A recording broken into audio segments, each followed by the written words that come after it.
Prime Minister Netanyahu in Israel says that Israel will completely take over the Gaza Strip, both on a military level and with logistical governance. I won't call it civil governance. And at the same time, there's tensions within the Israeli government over the question of how this correlates to the hostage situation. Very dramatic news that we're opening this morning with. Honestly, it's been a dramatic night in the Gaza Strip. I'm here live at the TBN Israel studio. I'm Mati Shoshani. I'm joined here by, honestly, quite a team that woke up very early to be with you guys today. We have Tomer Zmora, Hello. We have Micah, we have Sam, and downstairs are both Igal and Gitai.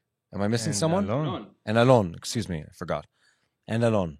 Alon, who's back with us. Now, we're here in Jerusalem to answer your questions. Questions about what's happening in the Gaza Strip. Let me remind people of the format. On the side of this YouTube video is a chat. And to ask us questions, which we're planning to answer throughout this broadcast, you put your questions there. Do we have the fancy graphic that we created to show people how to do that? We can do it later if it doesn't work now. Anyway, to do that, you can go down. There's a little heart symbol, and you can leave there's a donation, a dollar symbol. You can press that. You can leave a super chat, which will pop to the top of, or just send us a hi. Throughout this broadcast, we're going to stop through questions. We'll go through a bunch of blitz rounds to show you how to direct questions. I'm here. Tomel's here. We're all here to really an understanding of what's happening on the ground in Israel. Again, our headlines today are that President Trump has said that Israel can/should take over the Gaza Strip completely.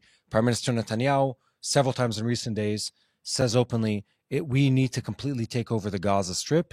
And I'll get into the reasoning behind that in a few minutes. And within the Israeli government, there's a lot of tension over the question of how that looks and how that affects the hostage situation. How we got to this point?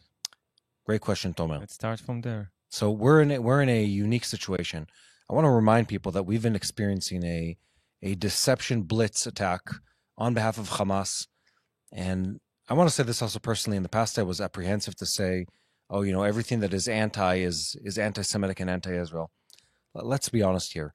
These attacks, this false narrative that is being presented against Israel, it is at its core, it is anti-Israeli, it is anti-Semitic, and it is anti-Palestinian. And I want to be clear about that. You're not hearing any of this criticism talking about other crises that are happening around the world, but there's ongoing deception happening about what's happening in the Gaza Strip. We've been for weeks blamed by the international community that Israel is intentionally trying to starve the people of Gaza. Hamas has compared, and we have a quote for you on this. The official Hamas spokesperson, Osama Hamdan, he claims that Israeli operations in the Gaza Strip are likened to Nazi concentration camps worse than Auschwitz. And if any of you have visited Auschwitz, Sam and I were there in February? May. Wow, I'm bad with time. No, it wasn't. April. We were there in April. Time moves different in Israel. Yeah, well, for me it always does. Recently, Sam and I were in Auschwitz. The Gaza Strip is nothing like Auschwitz. That is what Hamas is accusing Israel of. That is what the international community is blaming Israel of. And all this time, what's been happening actively is there are international entities, the UN at the head of that list, that are actively preventing aid from being distributed within the Gaza Strip, because it doesn't fit into their narrative. They're trying to shape Israel to be the evil in this story, and to do that, they're actively preventing Israel and the GHF, the Gaza Humanitarian Foundation, from distributing goods and food inside the Gaza Strip. And mind you, what? There is the whole mechanism of propaganda that's running in the same time against Israel. And these same organizations that claim that Israel prevents aid from entering into the Gaza Strip are the ones that are preventing the aid from being distributed in the Gaza Strip. They're also the ones, UN included, by the way, who admit that 7 out of 8 trucks that goes into the Gaza Strip is hijacked before it ever arrives in the hands of anyone in the Gaza Strip. 7 out of 8. 7 out of 8 trucks. Only one out of 8 trucks getting to the people? Gets to people now in Gaza. Wow. 1 out of 8. It's crazy because you've been there before a year, and Yair was there not long time ago in Kerem Shalom. Yeah, last week on Kerem Shalom, and you both came back with huge amount of food just standing there in the sun, cannot be distributed anywhere. But with that, Hamas did something quite shocking by releasing the footage of the hostages in that condition, with this fatty hand giving food to... Exactly. So thank you for bringing us back on track. Once again, we're live here in Jerusalem. It's been an early morning. It's 6 a.m. right now. I want to remind people, Hamas has been presenting this narrative, which is a very false narrative, that Israel is intentionally starving the people of Gaza.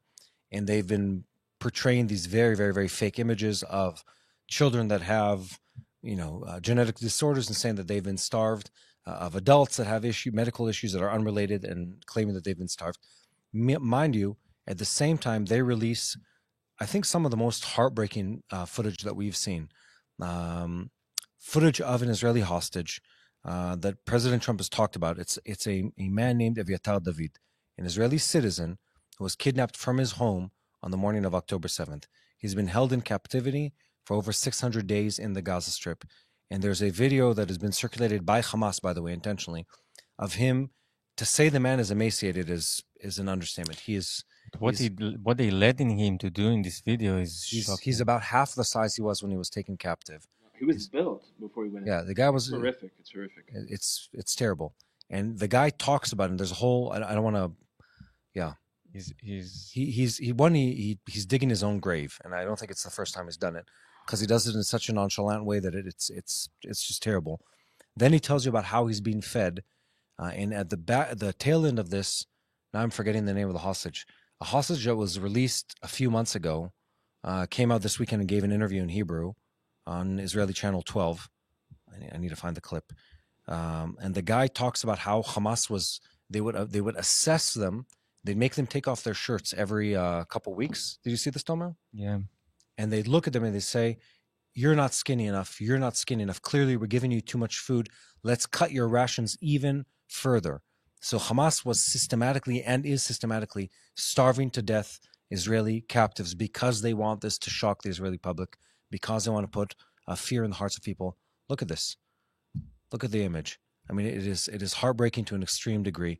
And because of this situation, we've reached a point now with Gaza, with Hamas in Gaza, that there is no negotiation taking place with Hamas. The U.S. has tried, the Qataris have tried, the Saudis have tried, the Americans have tried time and time again. It looks like the Arab League they've given up on them. It's not just giving up. They don't want to stand with those standards. They don't want to be in the same. And more than that, the moment that I saw the hand that giving the food, showing how she giving the food, and you look this fatty hand of the terrorist that holding him. I'll explain what you're saying. They're claiming everyone in Gaza is starving, and Aviatar David, the Israeli hostage, he's just yet another person who's starving. And yet you see the footage, the guy who feeds him is not malnourished. Aviatar David is malnourished. The same day or the same week that it comes out, there's a whole series of videos that come out of Hamas terrorists in the terror tunnels, and most of them are slightly overweight, and one of them is actually borderline obese. Yeah. And they're waving around the food that was brought in by Israeli trucks. It's very, very upsetting. There's a story that's been circulating, and we'll get into the questions and answers in just a sec.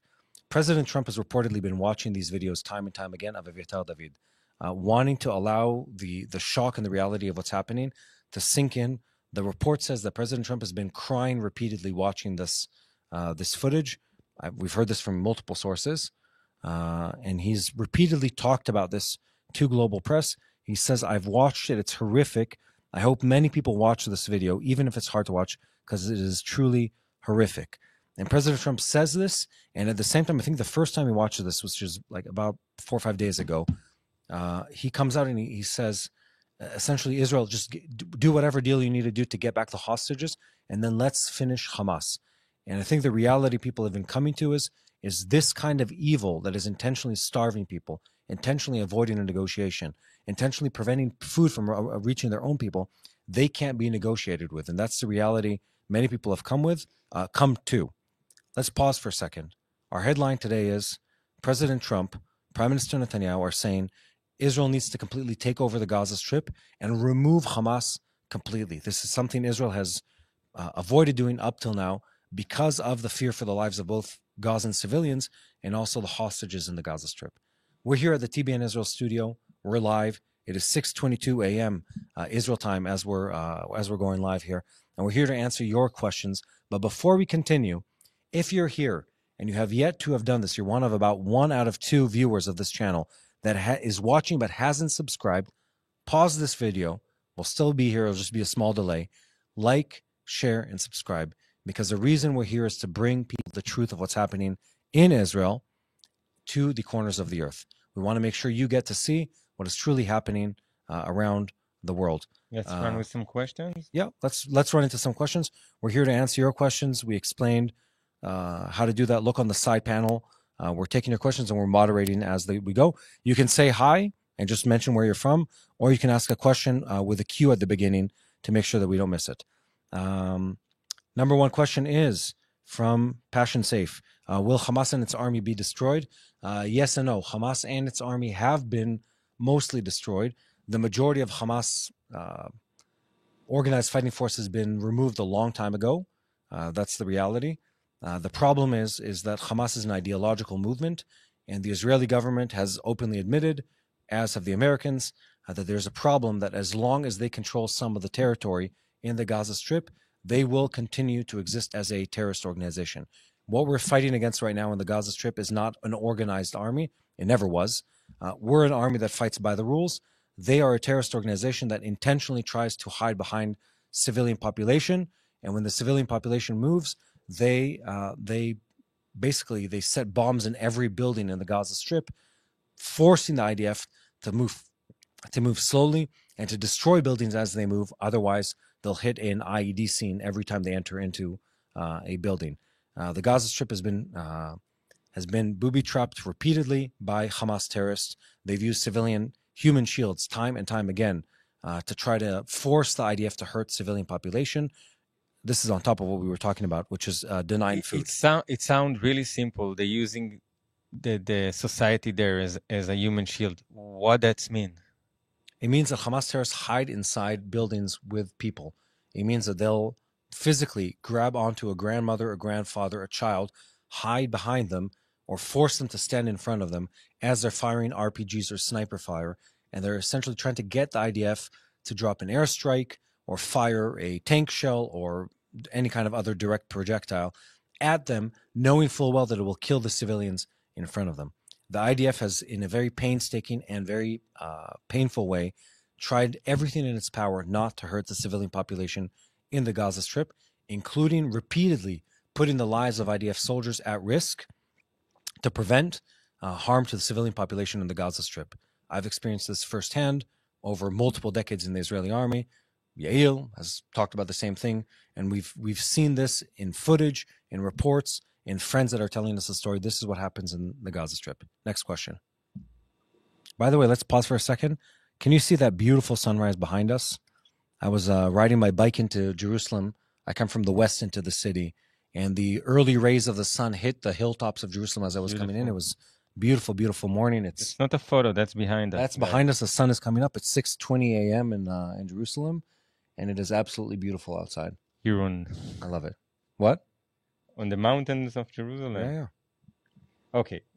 Do you think the IDF able to destroy all Hamas tunnels has created as a tunnel network is 500 kilometers long and branches off several parts of Gaza, pretty much like a maze? Yeah. No, the IDF won't be able to destroy all the tunnels. And if by all we mean destroying every last tunnel that is operational, forget like them existing, not really. It's look like צה"ל קטע את מרבית רשת המנהרות. I put you there in green. So amount almost. So I'll explain what Toma's saying. The IDF says it cut off much of the network. The problem is and we've talked about this extensively in the past, that the Gaza Strip it sits atop soil that is soft, sand-based rock. And if in other places you need explosives and heavy machinery, in the Gaza Strip you can tunnel underground using a pick. And a single person can dig according to reports that we've heard, multiple meters of a tunnel in a single day. So it's very hard to forever collapse all the tunnels. The IDF has systematically cut off tunnel systems to prevent them from moving in between areas. But still, you'll see this, and you'll see this in the footage coming out from Hamas in the Gaza Strip. They still are popping out of tunnels. It's just the network isn't as big as it was. When the war started, they were able to cross the entire Gaza Strip through multiple networks. They were able to cross in and out of Egypt, by the way, and do so. Now it's a lot harder to do. Next question. How close are we to witnessing MBS signing the Abraham Accord? Yeah, that's a tough question. So before the war started, this is before October 2023. The rumor was that the Saudis were very, very close to signing a deal, with let's call it Abraham Accords Phase 2.0 or 3.0, depending how you're counting. But right now, my sense is I was just on the phone actually with Samuel Smadja, the founder of everything here, talking about what the next thing is. Everyone is waiting for a moment of certainty. And that's sort of the international community on a military level and diplomatically. There needs to be a moment of stability. And part of that stability will be a ceasefire or an end to the Gaza story. So there's these multiple pieces that have fallen into place. The attack on Iran is one of them. Syria is another one of them, stabilizing that. Another one is Lebanon, Hezbollah. So a lot of pieces have sort of fallen into place. One big thing that needs to happen is the issue of Gaza. One, ending the fight against Hamas. Two, returning the hostages, as many or as much of them as we can return in one big move. And I think everyone is sitting on the sidelines, the Saudis included, waiting to see where things go. I would say that the decision is much more in favor of going to an agreement, but Israel has to prove, and the U.S., by the way, that we're able to completely end the story with Hamas Gaza and with the hostages. And by the way, that's our headline today. The headline today is that President Trump, because of the hostage situation, because Hamas refuses to negotiate, him and Prime Minister Netanyahu separately have said it is time for the Israeli Defense Forces to completely take over the Gaza Strip, not because we want to, because this is the only way to end the war in the Gaza Strip. Mati, the rumors from the White House saying that, and again, it's rumors that he was crying when he watched the video. He flipped over that. He asked to watch that again and again, the hostage video. Can we play that video? I hope YouTube will not ban us. Anyway, I'll graphics. Let's not. So I'll just reference it. Yeah, thank you, Tomo. There's this report. By the way, I was crying watching the video.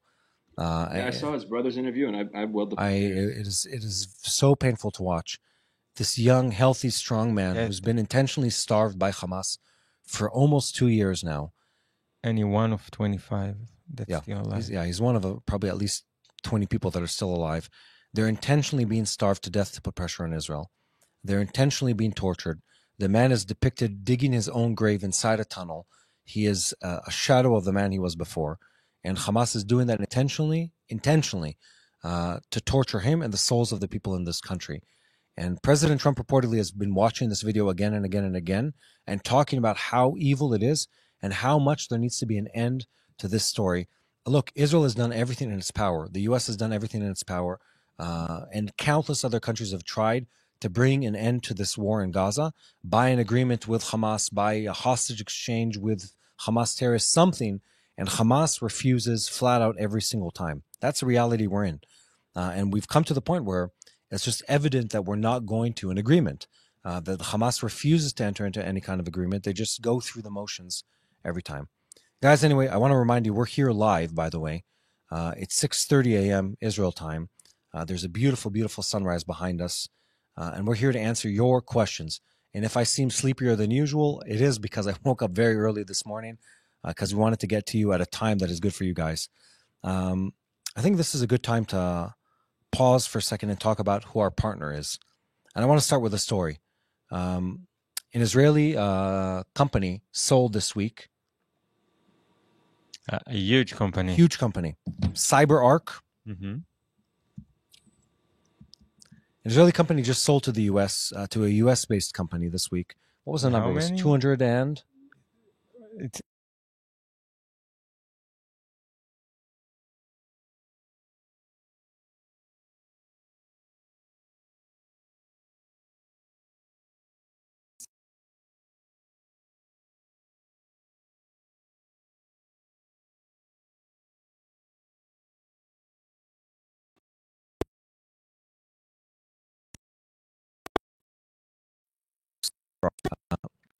Last week, his company is sold to Palo Alto Networks for $25 billion.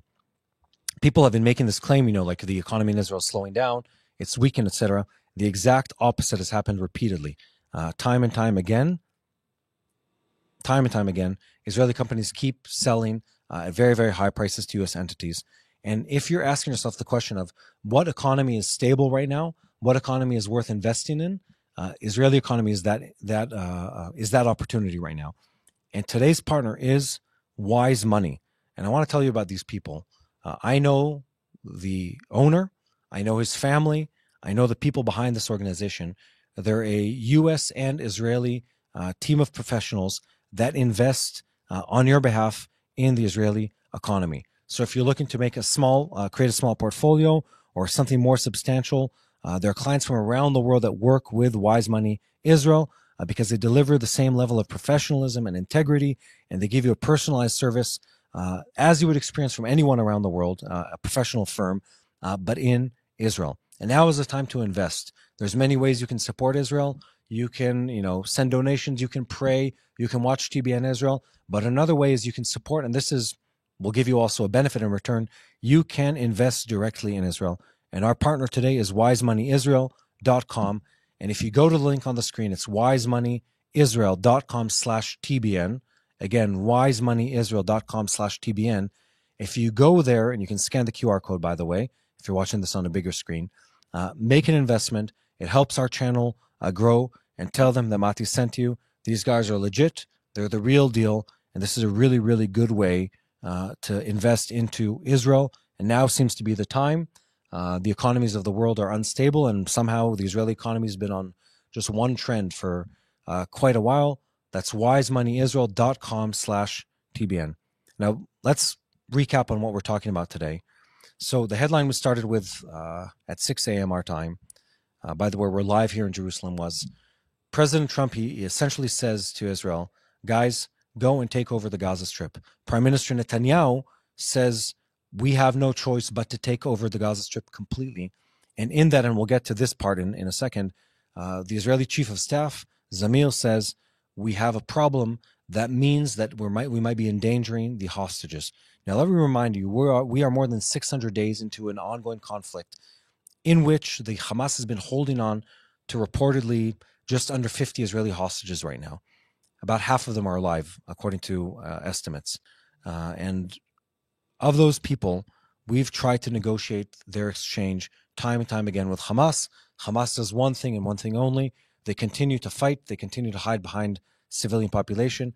They continue to prevent food from reaching and aid reaching their own population to create the semblance of starvation and suffering in the Gaza Strip.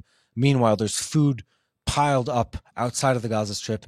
You can see the images here. There's food in the GHF centers, the Gaza Humanitarian Foundation centers, and yet the Hamas and other organizations are preventing aid from going in. The Israeli government and the American government come to the conclusion of, we need to take over the Gaza Strip. There's just simply no negotiating with Hamas. It's not working. They're giving them one option. Or Hamas is taking their weapons down, give back the hostages, and leaving Gaza, or Israel is gearing up the army and taking over the Gaza Strip. Now, the IDF said, the moment that we get in, it's not going to be that easy to keep safe the hostages. So we need to understand that today, the IDF is not fighting in certain areas of the Gaza Strip just because we have the information or the knowledge that might be live hostages there. Yeah, let's dive into this for what you're saying for just a second to explain this. The international media will have you see, and also when we don't see this on the map, they'll have you think that the majority of the Gaza Strip is now held by the IDF.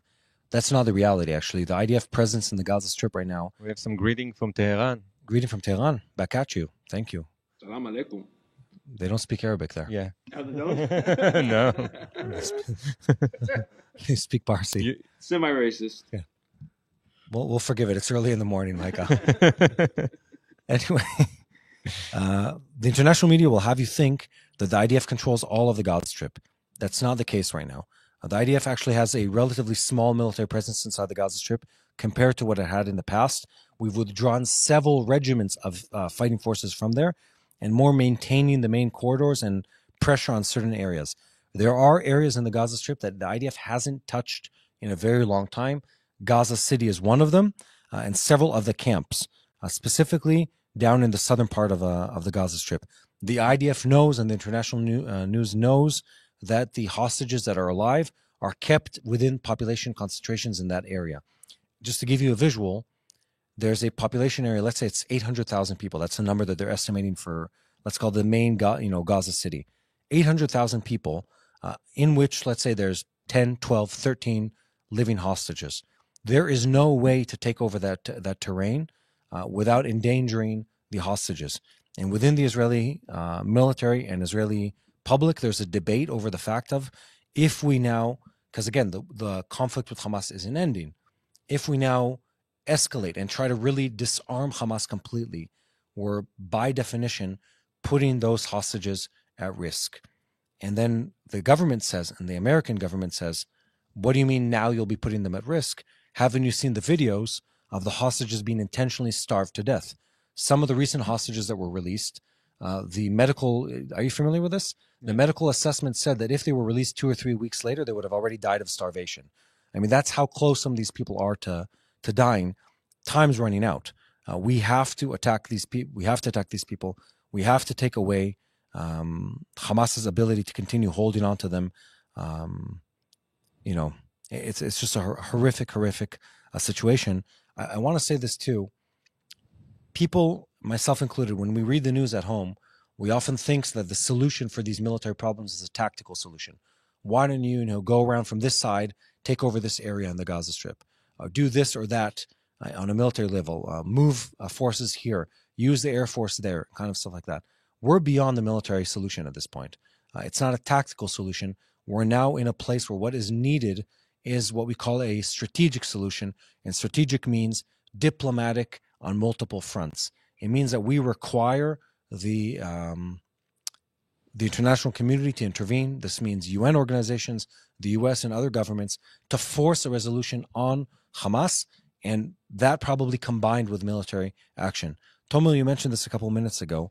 Much of the Arab League of Nations, which is less an official body now than it used to be, let's call it the Arab countries, they're keeping a distance away from what's been happening in the Gaza Strip, simply because of how horrific it's becoming on the Hamas side. They don't want to be affiliated with what Hamas is doing. They've realized that Hamas is not planning to actually negotiate in good favor, and they're trying to stay away from what's been happening there. Guys, I want to remind you, we're here live in Jerusalem. We just have a comment. Yeah, we want to go to people's questions now. We're not making fun of Phil, those Iranians have nothing against Israel. I wonder why you, on this channel, sometimes make fun of Iranian civilians. We don't. No offense. I'm just dumb. No, you're not. Micah's not dumb. He's just ill-informed. We don't. We don't make fun of Iranian civilians at all on this channel. No. And I want to say this: one, we have Iranian friends. I myself am from Iranian descent. But two, we've said this, and I'd say in this case we're oddly enough aligned with the Israeli government. We have nothing against the Iranian people. We have everything against the Iranian government, the radical Islamic regime, and nothing against the Iranian people, most of which, from what we've seen, aren't supportive of that government. We have a love for them, and we pray for them, and we really pray for them. We pray for their release. We pray for the regime in Iran to be knocked down, so the people of Iran can experience freedom in the way they should. We don't at all have anything against the people of Iran, and we hope for them. And I'd say this on a personal level and on our team level. We care about the people in these countries around us, and part of the way to better their life is to remove the evil regime that controls them. Next question. Okay, so let's choose here. Have you seen all the evidence and videos of former GHF worker Anthony Aguilar that he lied about everything and a lawsuit is going to come against him? But let me recap this. Thank you for bringing this up. There was a former worker in the GHF, which is the Gaza Humanitarian Foundation, that came out a week and a half ago, something like that, came out with these reports over essentially claiming these very outlandish claims of the Gaza Humanitarian Foundation is part of this scheme to intentionally starve the people of Gaza, and it's a conspiracy, and the situation on the ground in Gaza is horrific, etc., etc.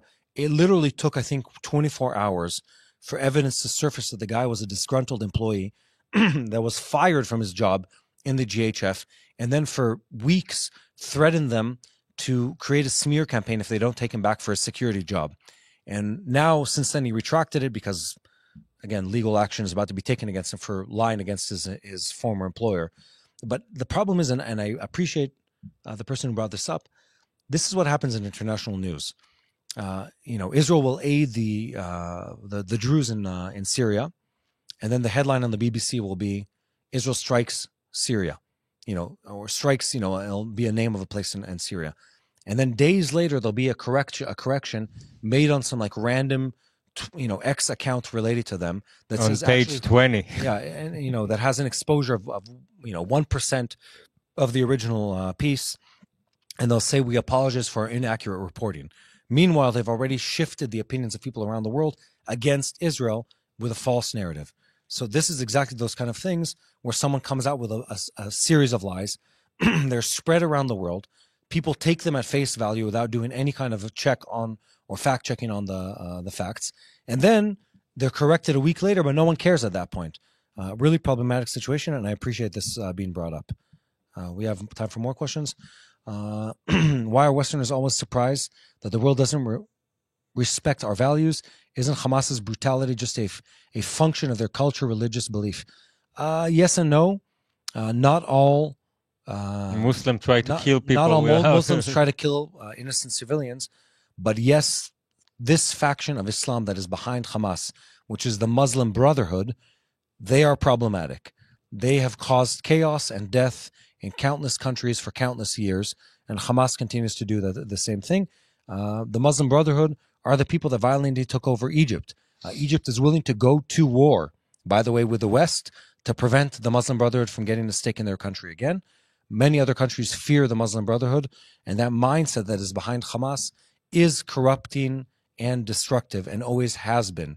And yes, the West, and Israel included, I've talked about this myself many times, we have this bizarre mindset where we try to impose our values on our enemies. And before October 7th, 2023, Israel wrongfully said from a leadership level, look, don't believe what Hamas is saying. All they want is economic, success. All they want is food to come in. All they want is to build up the Gaza Strip. Meanwhile, they're saying openly for decades, aren't you listening to us? All we want is to kill you and your way of life. We don't care about economic success. We don't care about our children. We don't care about education. We want death and destruction. They just sacrificed it all. Yeah. Everything that they had look, in a second. They spent 20 years building a terrorism infrastructure in the Gaza Strip.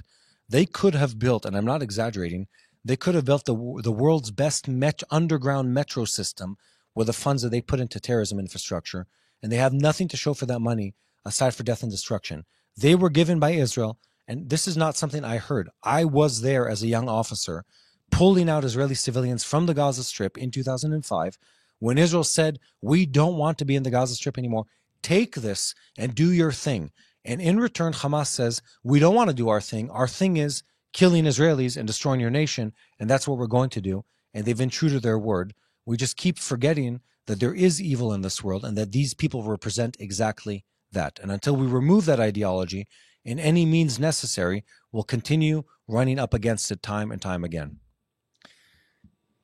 Why are Canada, UK, Britain, Germany associated with Hamas? So I think that he's talking about the idea of declaring recognizing a Palestinian state that happened by Macron.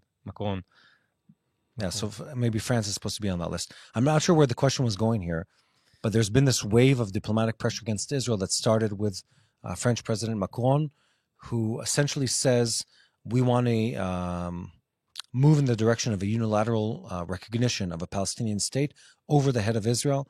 They don't really have an intention to do so because they don't actually believe that the Palestinian Authority has the ability to govern the Gaza Strip or themselves, honestly. That isn't what they're going for. They're going to weaken Israel's perception worldwide, and they're going against the U.S.-Israeli alliance. That's what they're trying to do. I would say that there's another element here, which governments have been funding Hamas, knowing full well that the money is going to Hamas terrorists for years, And when Israel says, together with the U.S. government, here's another way to fund what's happening in the Gaza Strip, they'll say, no, this benefits Israel. We'd rather they starve than us actually help them. And they've been open about this. I've heard reports from conversations that have taken place behind closed doors between the aid organizations and the IDF. Guys, have no second doubts about this topic. The aid organizations that are supposed to be distributing food in the Gaza Strip, that are funded in the billions of dollars annually, these organizations have chosen actively to sacrifice the lives of people in Gaza rather than allow Israel to seem like the person who's helping the people in Gaza. Israel is spending its own money to feed people in the Gaza Strip. My taxpayer money, Tomo's taxpayer money, all of our taxpayer money is going one way or another to feed the people in Gaza. And the aid organizations that are funded by the international community are actively preventing that aid from getting to the hands of people, so much so that, do you know this, that the UN has threatened any aid organization that would go against that agenda in never again working with the UN.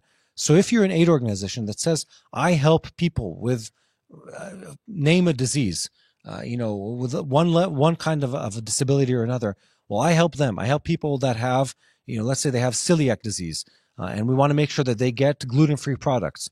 If they help the IDF bring those products to those people, the UN has promised them that they would never again work with that organization. That's the level of cynicism that these organizations carry, and there are countries behind these organizations that fund that operation on the backs of the people of Gaza.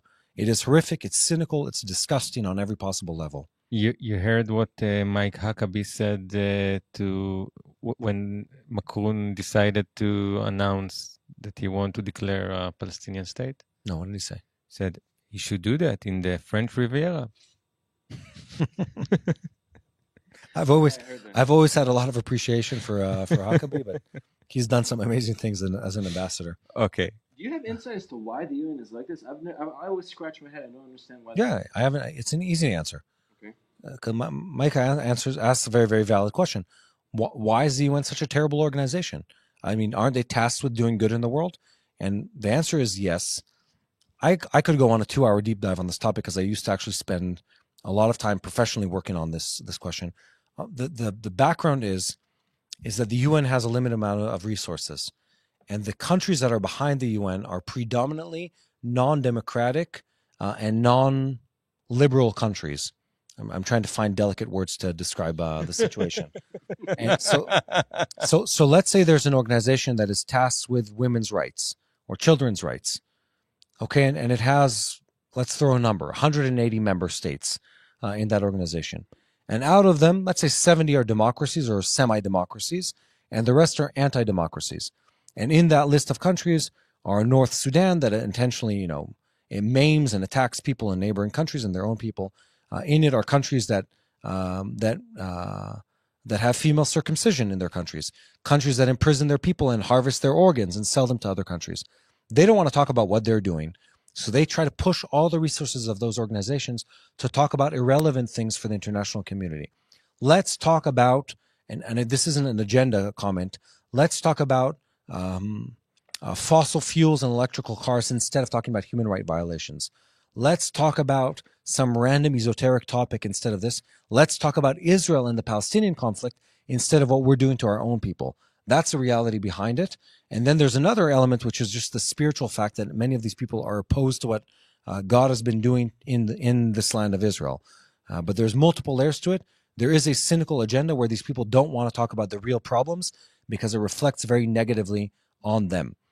For instance, if you have a country such as Russia who wants to talk about shame on Israel for attacking Palestinian journalists. Mind you, these journalists were people that participated in the October 7th massacre against Israeli citizens actively. AP members, Reuters members, Al Jazeera, of course, members who were documenting and in some cases participating in the horrific attacks of October 7th. Some of them were killed by the IDF because they were terrorists. And of course, they'll criticize that. And when they do that, that prevents the UN entity that's responsible for this for talking about, wait a minute, don't journalists disappear in Russia all the time? Don't journalists disappear in these other countries all the time? Aren't people arrested and sometimes assassinated for the comments they make against their government? Here. We don't want to have time to talk about that. Let's talk about this topic. That's the reality. This is a giant deflection, is what you're saying. Yeah. I think that's a good way to describe it. Okay. In order for the hostages not to starve to death, what actions should be taken? Airdrops, hostage meetups, etc. I don't know. Being released? Being released is the only way. Look, Hamas is not unintentionally starving these people. They have food, and they have food available to them. They're stealing 7 out of 8 trucks that go into the Gaza Strip. The video of them sitting and eating. Yeah. No. Hamas aren't short on food. Let's be honest here. They're selling it to other people. We've seen the images of their people. Every time the IDF stops and apprehends Hamas terrorists, they come out of the tunnels or wherever they're hiding with crates of food and ammunition and stuff like that. They're not running out of food or anything like that. We're bringing in the food for them. That's not the problem. The problem is they're intentionally starving the hostages. The way to go around that is to free the hostages. It's like asking the question, how do you stop, in World War II, how do you stop the starvation of American POWs under Japanese control? Maybe we should airdrop food in Japan. No, we should free the hostages because they're intentionally starving them and torturing them to death. What is the practicality of removing all of them and resettle the Jews back again? I want to be clear, I'm not calling for that. President Trump floated the idea of doing a population removal from the Gaza Strip to allow the Gaza Strip to be rebuilt. And I want to be honest here, there's a lot you can say about this topic. This conflict is one of the only conflicts, I think, in history where no country was willing to take hostages from the conflict. In most conflicts, by the way, the people, the civilian population, refugees. Yeah. Sorry, did I say hostages? You did, yeah. Yeah, thank you. Yeah, I meant to say refugees. In most conflicts, when the armies start clashing, even if it's with a terrorist group, the civilian population evacuates to a different area in a neighboring country, in a different region of the country. In this case, and I say this in the most obvious and clear way possible, every neighboring country that would be able to take in the Palestinians from the Gaza Strip is willing to go to war and lose U.S. aid to not take in a single Palestinian hostage. It's a very rare exception. I'd say there is a comparable exception, which in World War II, many countries were willing to go to extreme lengths to prevent another population, by the way, from entering their countries as refugees, and it was the Jewish population. But it usually doesn't happen. In most conflicts around the world, the population evacuates to different areas. In this one, Hamas is forcing them to stay inside, and they're being aided by the Egyptians, by the Jordanians, by every other Arab country that says, we'll do anything except allow refugees from this country into our country. So they're forcing the population to stay within the fighting. And that is a rare exception to global conflict. Next question. If the world knew that Hamas just sells food aid to kids in return for Hamas recruits, maybe they might say something against all the food aid in Gaza. The world knows. Knows. Yeah, everyone knows. Blind. Yeah, they're turning a blind eye to this intentionally. The UN has come out and said they've known the entire time that almost all the aid that goes into the Gaza Strip is directly taken by Hamas. They know that, and yet they continue to say, which doesn't make any logical sense. We know everything that we bring into the Gaza Strip is taken by Hamas, almost all of it. Today, when the IDF controls much of the Gaza Strip and there's an aid organization distributing, it's still 7 out of 8 trucks that's being taken by Hamas and Hamas affiliates, if we're being fair with them. Let's try. And still they say the way we want to distribute goods is this way, where Hamas is taking all the goods. Heaven forbid the GHF or the IDF get to take any of the credit for bringing aid into the Gaza Strip. Next question is, if the U.S. left the UN, would Israel follow? No. The UN does have merit to it and does do good. And Israel, by the way, does participate in many activities and funding of humanitarian relief projects that have to do with the UN. Not all the UN is bad, and there are good people within the UN, and there are good countries that operate within the UN. And it is the least of evil of international organizations right now. If you don't have the UN, you default to countries sort of having to pick up the tab on their own, and it is good to have that kind of alliance. Has anyone tried putting GPS trackers on the food? There's no need to put GPS trackers. This is a question that comes up every broadcast. Every time. This guy has asked like 10 times since we started. No, but so let me say this. You don't need to. The food is labeled, and it says on it, do not resell humanitarian aid, and then it's provided by. by this UN organization, by this country. And you know where that food shows up? With those labels that say, do not sell humanitarian aid to be distributed for free. They show up in the markets of Gaza after they were hijacked by Hamas and sold to Gaza merchants. There is no question about this. The UN openly admits that this is what's happening on the ground. There isn't a debate over the topic. But I think he means for like intel to find out like where it's. How... No, we know where it is. We know where they hide. We know where it is. The international community knows where it is. Not only that, Hamas knows where all the aid is. And in previous episodes of the same ongoing show, Hamas has burnt down warehouses of aid that was held by other organizations, by aid organizations, to inflate the costs of goods inside the Gaza Strip, because that's part of the way they make money. By the way, the scene you're seeing on the screen right now is GHF Food Distribution, which is Gaza Humanitarian Foundation, which essentially says anyone who's not a non-combative, you're not carrying a weapon, you can walk into this compound. We will give you piles of food to carry back to your families. They know some of this is being resold. It's just attempt to bring in as much aid into the Gaza Strip, bring food to people wherever they are in the Gaza Strip. It isn't a perfect system, but it's better than Hamas selling everything. I think I have time for 2 more questions, then we need to wrap up. Do you think rebuilding the Gaza Strip is going difficult due to the ground unstable from Hamas building tunnels leading to school, homes, mosques, and hospitals?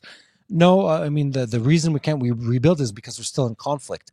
It's like saying the IDF is evil because it's destroying buildings, and it's destroying buildings because Hamas has booby-trapped almost every single structure in the Gaza Strip as they retreat from IDF forces. That is the situation in the Gaza Strip. It's a very, very problematic situation that's taking place, where the IDF has to remove Hamas in order for anyone to rebuild. Not only that, by the way, Hamas also tries to prevent a resettlement of people within the Gaza Strip in temporary camps, etc., because the chaos serves them. They want people to be without homes. They want people to be suffering because that's their agenda. So it's almost counterintuitive. Without Hamas being removed, we can't rebuild the Gaza Strip. And I believe that when they are removed, there are many people around the world that will try to help rebuild it. I think we have time for 1 or 2 last questions. I only asked how old the new Hamas terrorists. I don't understand the question.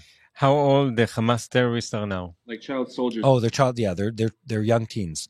Hamas what they've been doing is I don't want to say they ran out, but a lot of a lot of the older generation, by old I mean 20-year-olds and 22-year-olds and 24-year-olds, a lot of them have been killed in the fighting with the IDF, or, by the way, taken captive by IDF and imprisoned legally, by the way, according to international law. They are now recruiting 14-year-olds and 15-year-olds, giving them guns or explosives and sending them to get killed by the IDF. That's how the Hamas is operating right now. So they're at the point where they're so almost in a child army kind of operation. So there are 15, 14, sometimes 12 kids that getting a bomb, and they just tell him. And they say, "We'll give your family money and food. Go run into this position with explosives and just put it there. Yeah, take this pipe, put it there." How do you feel knowing that Israeli tax dollars are in part to help Gaza's people from starving? I feel amazing about that. You're the better man. Yeah. We will always want to be the better person in this conversation, especially against Hamas. I would rather sacrifice Israeli money, and we have been sacrificing Israeli lives. I want to be clear about that. Just this month, 40 we've lost many soldiers because we're trying to carry out more delicate military operations and not hurt the civilian population. We always want to have the moral high ground against Hamas. We always are willing to sacrifice as a people to maintain that, because that's not who we are. We are the kind of people that bring life and good to the world, not death and destruction. There's enough of that around us in this neighborhood. We don't need any more of that. That's the reality. And I think many in the Israeli public, by the way, and people are polled on this topic, are supportive of the Israeli government bringing as much aid as possible into the Gaza Strip. I think we have time for last question, and we need to wrap up. Why Israel or UN did not do anything when Hamas was building an army? Great question. We tried to, but it's very hard because Hamas is the elected government of the people of Gaza, and they have been so since 2006. And you can't just go around destroying your enemy government when they are the legitimate-ish government of that country. Elected government. Well, that makes them semi-legitimate. God bless Israel. Thank you. God does bless Israel. Guys, I want to recap. We're here and we've been running for I don't know how long, talking about the fact that President Trump has said Israel needs to take over the Gaza Strip. The fact that Israeli Prime Minister Netanyahu has said that we need to take over the Gaza Strip because Hamas can't be negotiated with, because they're starving our hostages in the Hamas terror tunnels, because they've refused any option and any viable attempt at an agreement. That is a reality of what we've seen so far. If you've been with us so far and you've lasted this long in this broadcast, thank you. Make sure you help us spread the truth from this part of the world. We woke up early today. It's now 7 a.m. in Israel to give you a bite of truth from this country. Make sure you like, you share, and you subscribe and help us bring the truth to other people around the world. And one last comment, if you want to invest in Israel, our partner today is wisemoneyisrael.com/TBN.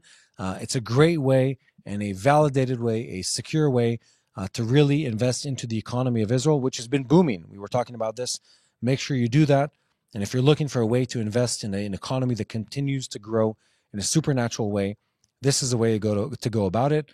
Wise Money Israel, or use the QR code on the screen, wisemoneyisrael.com/TBN to make your investment in Israel today. Guys, thank you for being with us. Thank you to our team.